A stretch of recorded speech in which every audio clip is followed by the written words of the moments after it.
when love is not enough. Life in the Sea, I.A. Intro, Curtain Call. As I am standing over the man I loved with my gun drawn, blood gushing down my face from being hit in the head with a brick by Ryan, I cannot help but remember how much fun we had before the lies began. I loved him so much, and I thought he loved me. Once maybe, but that was a long time ago. He got close enough to me to get the information he needed to topple the CIA. Winter's moon had washed Rinse and sanitized his brain to do whatever a new sun and moon told him to do. All they want is to see the government go up in flames. Ryan is unconscious. I should have left him to die once he set the detonators. Maybe a part of me could not see him die like that, or the other side of me just wanted some answers and then put him in jail for the rest of his life. I was a good thing. I hope the Bravo team get here soon because I am fading fast. This concussion is bad. I may need to sit down for a few minutes to catch my breath. I'm going to close my eyes for a second since Ryan is handcuffed to the rail. I closed my eyes and slipped to sleep. I started dreaming of how I got here and how my life seems to be boring, but things have a way of putting you on a crash course to your destiny. Chapter 1. Family. It's December 28th, 2001, which is when I made my entrance into the world. I am the proud child of Carl and Janice Baldacci. My father is a professor at the local university, and my mother is a math teacher at the local high school. My name is Marlena Carla Baldacci. I was the apple of my parents' eye, and they loved me more than anything. We lived in rural Georgia, not far from Savannah. Around 2 years old, things started to change for me. While sitting in my high chair, I started to understand how to read and write. So much so I could understand my mom's classroom assignments. She was honored to know I could read so early, but also worried that I may be too advanced for a child my age. Mom decided to take me to a doctor. The doctor noticed that my electrodes in my head was firing faster than the normal child or even adult. My dad asked, was I an anomaly? The doctor said there was one other case in the world. That boy was in England. He told them to keep monitoring me and allow me to learn at the pace I wanted to. By the age of 5, I was taking algebra. It eventually became second nature to me like breathing, and I soon got bored with it. So, I advanced in math so fast that the school recommended that I go to a special school for the gifted. You mean a school for the weird? Nope, I am not doing it. Mom and Dad agreed and decided it was the best thing for me. I asked where you were taking me. Dad said it was a place in Virginia for students like you gifted. How long am I staying there? Carly, for right now, it's for the best. Honey, we will see you on the holidays. I started to cry, but realized there was no point in doing so. Mom and Dad had made up their mind. So, I sucked it up at 10 years old and moved to Langley, Virginia. Home of the CIA, little did I know I would not see my parents for the next 10 years. Chapter 2. Alone, but not lonely. I honestly thought my parents would have changed their mind and let me stay home, but they didn't. I got up the next morning, the same as always. Ate breakfast with them. Only this time there was a car waiting to take me to the airport. When I saw the men in black, I knew this is real. I am going with the CIA. The freaking CIA, can you believe this? Mom and Dad were chilling, talking about life as if I was going away on a field trip to the mall. Hello, I am leaving soon. Unfortunately, I cannot tell a soul. For me, that was not a problem. I had no friends anyway. The kids at the school borderline hated me. Wait a minute, they all the way hated me. They said I was a teacher's pet, a Miss Knows-It-All and a nerd. Check all the above. Okay, Georgia. Mom bowed. We arrived at the airport at a private hangar where the CIA jet was parked. There were kids all over the place as if we were at the state fair. So much for thinking I was one of one. LOL. Come to find out my parents participated in an experiment as a part of the agreement to become citizens. They had to take an experimental drug. Uncle Sam was and is something else. This so-called supplement enhanced my dad's sperm count to genius level. Next up, girl genius coming through. I hug Mom and Dad. Nothing special or sentimental to see. My parents have the same old dry faces as always. The agent in charge said it was time to board the plane. I took a window seat and dang it, who sat by me? You guessed it, Ryan, star dusky boy genius and avid talker. I said hello. Why on earth did I do that? It opened the floodgate. Ryan told me his whole life story in less than 30 minutes. It got out of control to where I had to say, dude, pump your brakes. Geesh. That was a lot of information for our first hello. Ryan apologized and explained that he, like me, did not have a lot of friends, if any, because of his brain overload. His gift was memorization.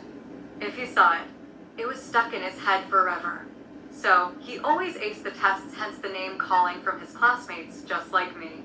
Carly, do you know what's going on? My parents just told me that I was accepted in a school for the gifted, and that the school will have other students like me. I'm thinking to myself, he is kind of cute, but not the sharpest tool in the shed. Bro, let me break it down to you. These men and women with guns are not teachers. They are CIA officers here to escort us to a middle/high school for the weird and unwanted. Ryan said that is not true. My parents would not do this to me. They love me. I said, what's love have to do with it? Our parents loved us also, but here we are going to God knows where with God knows who. They are not even giving their real names. He is called Bluefish. She is Dove, and this buckethead is called Buckethead. Ryan said, what do we do? Nothing, Ryan, for now. Let's ride it out and see what happens. So we did. I went to sleep. Then Ryan went back to talking to his imaginary friends. I could not wait to show my old classmates, Mom and Dad, that how I became a super spy. Funny how back then that mattered so much. We finally landed at Langley. It was cooler than I thought. The farm had horses, cows, emus, chickens, and nasty geese. It reminded me of my papa's farm in Tennessee. Papa had no one with M4s. Other than that, just like Grandpa's, the rooms were dormitory style. Two to a room. Wouldn't you know it? I got a loudmouth height-challenged New Yorker from Staten Island. Her name was Paige Winnie Armando, aka Hobbit. Mind you, I am taller than most, standing at 5'9" at age 10 and a half. I am pretty tall for my age. Against my better judgment, I say hello to Paige. I do not know what she heard, but her response was mad crazy. She said, Beanstalk, did you call me short? I said, what did you say? You heard me, country girl. Did you call me short? I paused because I think she called me country and tall all at the same time. Okay. Hold up. My name is Carly, and no, I did not call you short or anything. Not sure what is rattling in your brain, but I know this. Make this your last time calling me country or Beanstalk, or you will find yourself stuffed in a small cabinet in the kitchen of High Hobbit. Paige said, I like you, kid. You got moxie. The name is Paige, and I am from Staten Island. Nice to meet you. Nice to meet you also. Carly, how did you end up in this circus called the CIA for Kids? I do math equations faster than a computer. What about you? I'm like an army ant. I can lift 5 times my size with ease. Not sure how. I just do. I have been able to do that since I was 2 years old. So are we the dream team or the suicide squad? To be determined. We both laughed. Paige, I am tired. I am headed to bed. Not me. I must call Mom and Dad first, then go to bed. I opted not to call them because I was still pissed from this whole dysfunctional mess. It reminded me of a time I was sent to a convent in New York. It was supposed to be an enrichment trip, but ended up being me as the nun's little helper in the kitchen and a lot of chores. I did not know Mom and Dad had to go to a black site in Europe to continue treatment from the side effects of the drugs that created me. The anxiety of that trip to New York reminded me of how being alone with strangers started to creep up my arms to where I started sweating like a hooker in church. I had to use my self-talk techniques. Come on, Carly, get it together. You got this. Breathe through your nose and out of your mouth. It subsided. Paige told me later that she saw my anxiety episode, but did not know what to do. So, she pretended to be asleep. I should have called home. We were woken up the next morning by a bullhorn and yelling. It was coming from my future mentor and drill instructor Francis Allen Windworth. We call him Top. We all got up and ate breakfast at the same time, and then afterwards there was combat training. We looked at each other and said, what in the world have our parents got us into? We did not come for this. Top began to explain that he needed to train us on how to defend ourselves, because once the word gets out that you are gifted, the world may come after you. I never thought about that until now. The thing was, Top had only one arm. What is one arm Willie going to teach us? I was wrong for that thought. He must have read my mind. Top said, "Okay, Treetop, you think you can take this old one-armed soldier, huh?" Well, yes, the thought had crossed my mind. I tell you what, pick 2 more of your friends. Then you 3 try and take me. Okay, cool. Your funeral. I picked Paige for Muscle and Ryan. Ryan pumped out. He is such a baby. So, I picked Stinky for his gas attack. Don't look at me. That's his gift or curse. We attacked from 3 sides. All I can remember is waking up in the infirmary, not knowing how I got there with Top and the rest of the class standing over me. I said what happened. Top said he used a jet sweep technique from his days in the Marines. He did not account for us being children, so he kicked us with full force. "Carly, are you okay?" he said. "No, I am not okay. This is not okay." I tried to get up, but my ribs were bruised. Top said, "Never underestimate your enemy or opponent. They do not play fair and can sometimes be to the death. They will not let up on you because you are kids." Those words came in handy later on for sure. Day 3. We were learning how to shoot downrange. I had never seen a gun, let alone use one before. The funny thing is that Ryan knew how to lock, load, and shoot the Glock 19 Generation 5 with ease, to the point where the instructors looked at how accurate his groupings were. He said, "What? Haven't you played Call of Duty before?" I said, "Duh. No. What is Call of Duty?" Now Top was no joke with a handgun either. He could lock and load faster than anyone considering he only had one arm. We nicknamed him One Arm Willie. After target practice, we had a bonfire. Top shared with us about what happened to his arm. He said it was supposed to be a simple snatch and grab. In war, nothing is ever simple. We went to apprehend the person. I was ambushed by a terrorist group calling themselves Winter's Moon. They blindfolded me and took me to a warehouse. I thought they wanted to interrogate me, but no, it was all about torture with their leader, a new sun and moon. He blamed us for killing his family during a drone strike at his compound in Kosovo. I honestly knew nothing about it. It didn't matter. He said a life for a life. By that time, Ryan had just got up and left. I said, "What's wrong?" He said nothing. "I'm going to my room." I sat back down. Top said Anu took a saw and dismantled his arm. It was the most pain one could feel. The blessed thing was that I had a locator device in my stomach. The wet team finally got to me, but the damage was already done. You are probably wondering, why am I sharing this with you? You are no longer children. You are CIA operatives. The sooner you deal with that reality, the better off you will be. Your parents and your classmates were wrong to say you are weird or a freak. You're not. You are our best hope of defending democracy in this new war we are in. Top just don't know how that helped me get over my hatred of my parents. I am now 17 and we finally graduated. Mom and Dad did not show up. Not sure why. Top and his wife walked with me so I could have someone to cheer me on. The next day we met the Assistant Director, Chief Woodlawn. He congratulated us on the job well done. He also handed out our new assignments. I was selected to go to Prague. I got with my crew. Ryan, Paige, and Stinky Pete were assigned there too. We started dancing and high-fived each other. Assistant Director Woodlawn gave us the side eye, so we stopped. Time to pack. I am headed to Prague with my squad. Yes! Chapter 3. New Beginning.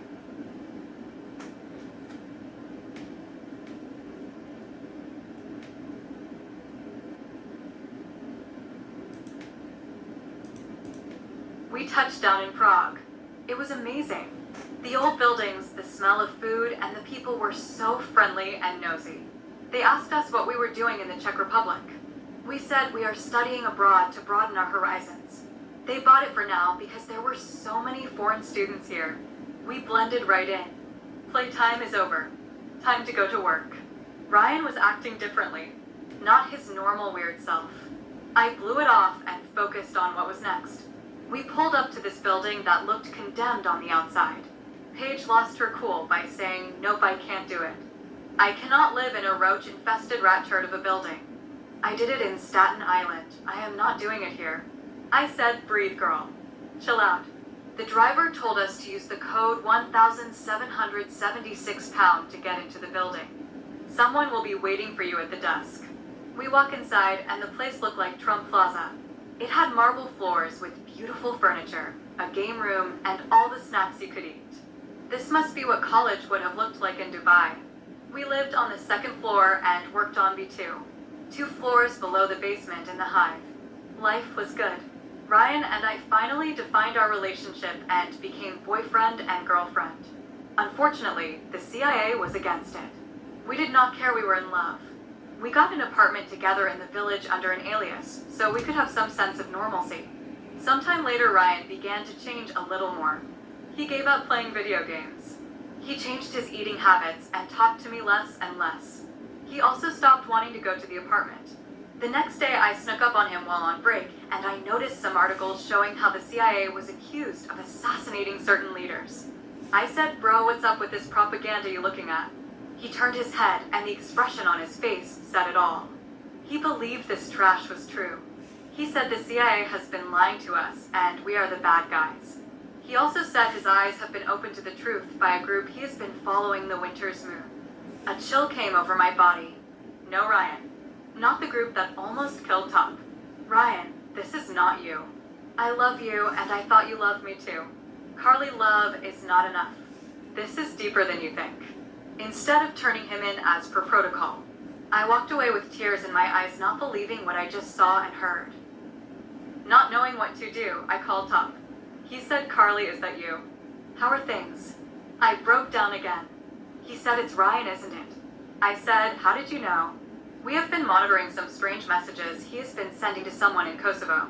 Ruth just broke the code, and it was a new sun and moon. Carly, Ryan is a new sun. I thought the drone killed everyone, but it did not. Ryan, aka Anu Jr., was with the nanny at the market. Anu has planned this out since Ryan was a little boy. He intentionally attached himself to you to find out about your math equations. This was all a coup. Carly, where is he now?" "Back in the room." "Get to Pauline, your station chief now. I need you to pull it together. Can you do that for me?" I said yes. "I am sending a wet team to your location in the next few minutes." "Okay, Top." As soon as I hung up the phone, the lights went out and the outer doors opened. "Ryan, you didn't." Before I knew it, Winter's Moon's men were on us like a cheap suit wearing full tactical gear and night vision goggles. Booger was killed first, coming out of the bathroom. Next, I heard Paige scream after she was shot. I froze like a deer in the headlights. I have never been in the field. Bump that. They killed my friends, and Top told us this may come. Time to go to work. Chapter 4. The enemy of my enemy is still my enemy. I put the code in to seal off the hive. Ryan sees me. I'm shaking my head and saying this is not you, stop this madness. He says to the team to kill, not capture me. It's either him or me. I chose me. I fall back into my defensive position with my back against the wall. Then suddenly the CIA wet team Bravo made it, and we were able to push them back, but the damage was severe. All my friends were dead. It all flooded in. How could Ryan do this to me? We had plans to be together forever. It was all a lie. Top FaceTimed me and said, "Ain't no time to mourn and feel sorry for yourself. You can do that later." Think Carly, where would he go? Top, I am trying. Try harder. He would go to our apartment on Narodova Street. Carly, we will talk about that later. Bravo team. Yes, sir. Mount up. Time to hunt. Sir, I am going with them. I owe him. Negative. Help where you can and report to Polly. But Top, it's not a request, Agent Carly. Yes, sir. I could not see my friends being removed like that. I had to leave the area. So, I decided to go to the hive and check in with Pauline. Pauline was glad to see I made it. She asked me how I was. I said I am not going to rest until I see Ryan in a body bag. Pauline said Bravo team missed Ryan. I got to my station. What are you doing? Ryan had to leave a digital signature for us to follow. He was smart, but not that smart. Nothing is ever really deleted. There we go. I almost got it. Bingo. Winter's Moon is based off my old math algorithm I made when I was 10 years old. The attacks in Prague last year were calculated not random as we thought. First it was the electrical grid, then the water. Now they tried to blind us. If my calculations are right, the next stop will be the financial district. Before I could get it out, the alarm started going crazy coming from the World Bank exchange. I called Eagle One and sent the rest of Bravo team there to help out. I started running rhythm patterns that I created in elementary school. Don't judge. Elementary school was boring. I showed Ryan this one night at the apartment. Carly, Pauline said, we will talk about the apartment later. He pretended like he was not paying attention. That traitor soaked up all of it. That poof, but is using my formula against the CIA. Good thing for me I have trust issues. I did not show him everything. Chapter 5. Kicking it old school.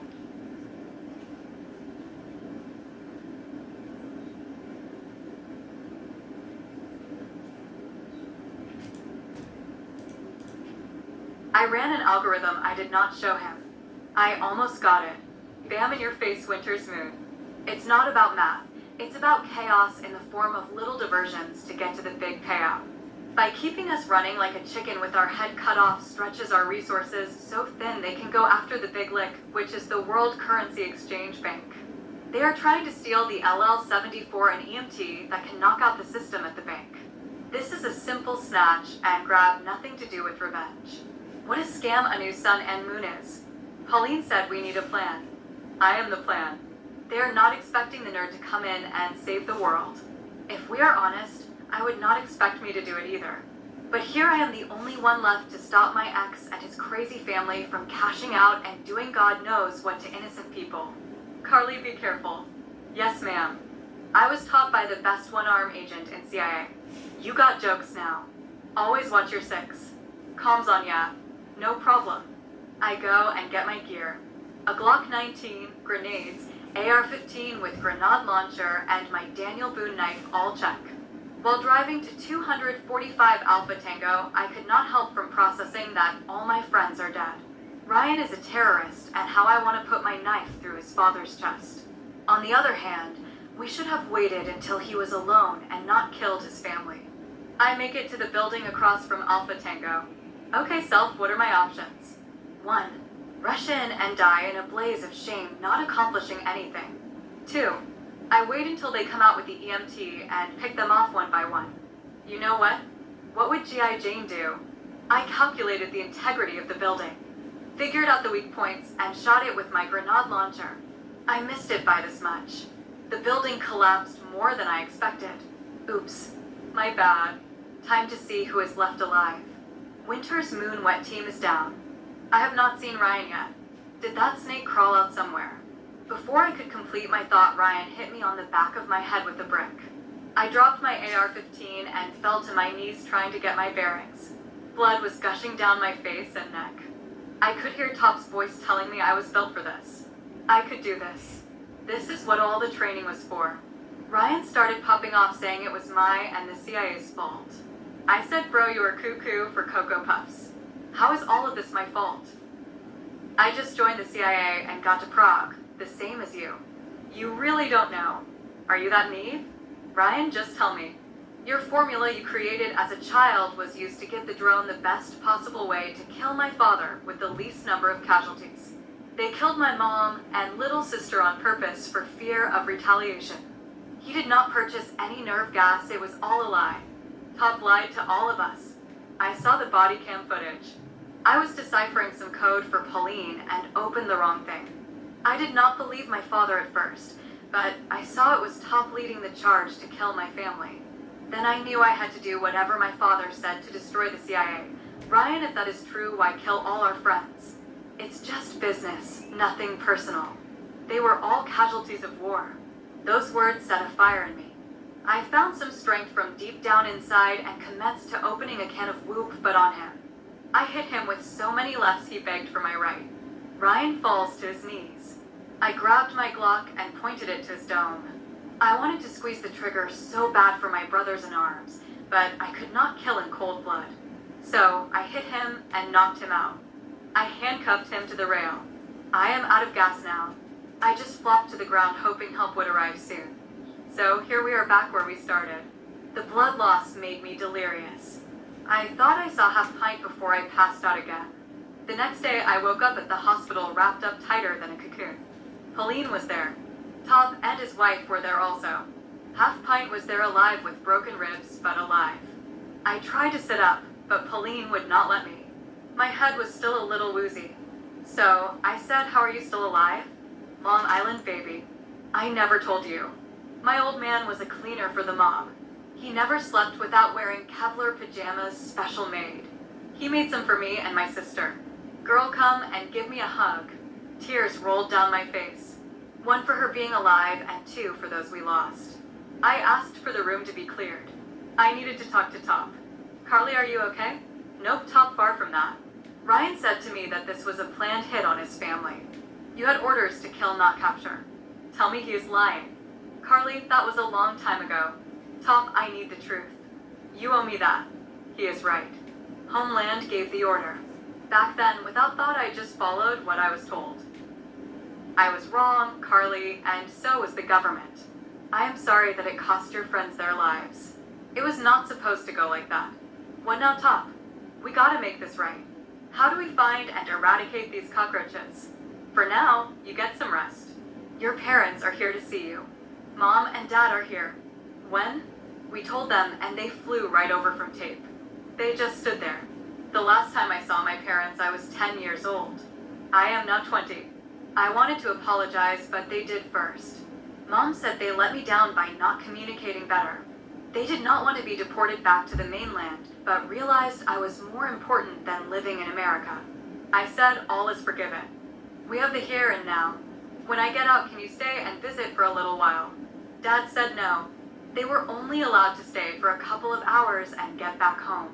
Before they left, he wanted to explain how we got to this point. I said okay.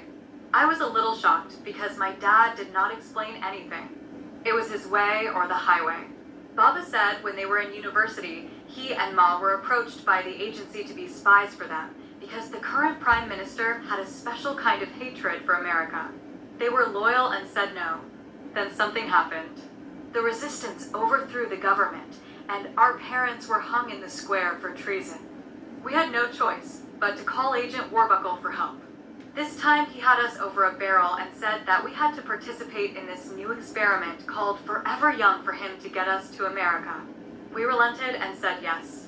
Ma's serum did not take to her eggs, but mine worked. The next thing we know, we had a bouncing baby girl that is sharper than a tack. Again, we just wanted to keep you safe, and we are sorry for what you have been through. Baba, it's all good. If I was not me, I could not stop this turd on New Sun and Moon from killing people for revenge. Time for me to go to work and finish this. I said I will visit them as soon as I can. We hugged and said our goodbyes. Hobbit barged back in. Typical impatient New Yorker. She said, hey, we don't have time for you to be in here forever. I need you to get up and figure out how we can find these no-counts. We have moved all operations to Bravo Zulu 3. It's an old bunker from the Cold War. Our cover is blown. We must lay low for a minute. Besides, the Prime Minister of Prague is a little pissed about leveling a building in his city. He wants us out of here as soon as possible. How's Ryan? He is alive for now. I need to see him. Not possible. Helene gave strict orders for you not to interact with him at all. Paige, please, I need to see him one last time. I will see what I can do. The guard is sweet on this small package. I think I can get you 10 minutes. You owe me. His breath smells like garlic all the time. Thanks, Paige. Rest up and we will talk later. I looked at the briefing from yesterday. Anu is hiding in plain sight thinking we would not dare and come for him out in the open. And we heard him bragging about how weak we are now from the incident in Prague. He forgot one thing about America. We never liked terrorists. So we waited until Anu felt relaxed enough to keep to one routine. He did. Every Tuesday, he started playing chess with his other visionaries. This Tuesday was the championship. Now was our time to strike. POTUS approved the operation. We called it Operation Mighty Clouds of Joy. Justice sent a Reaper to his location equipped with an imploding payload designed to minimize casualties around other buildings. It was finished. Paige called me at the hospital about the good news. I thought I would be happy. I was not. Booger, Rooster, Freckles, and Paul Bunyan were still dead. As for Ryan, I never got that visit. I am dating again. His name is Billy, a regular person that is not working for any government entities. He is a painter. He brings me balance. Billy thinks I am a compliance officer for the U.S. Embassy. Fine by me. Mom and Dad are well. They missed Tate more than they thought. They caught up with old friends from school and started visiting old places where they grew up. Prague is home for now. Who knows where the next case will take me?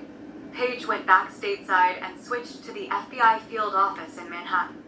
She missed the food and the fast pace of New York. And funny thing is, Paige is engaged to Garlic Breath. Me and Billy will be at the wedding in July. Make sure in your relationship there is more to it than love. Love is the engine sitting in a box. It needs the other parts to be considered a functioning car. The end.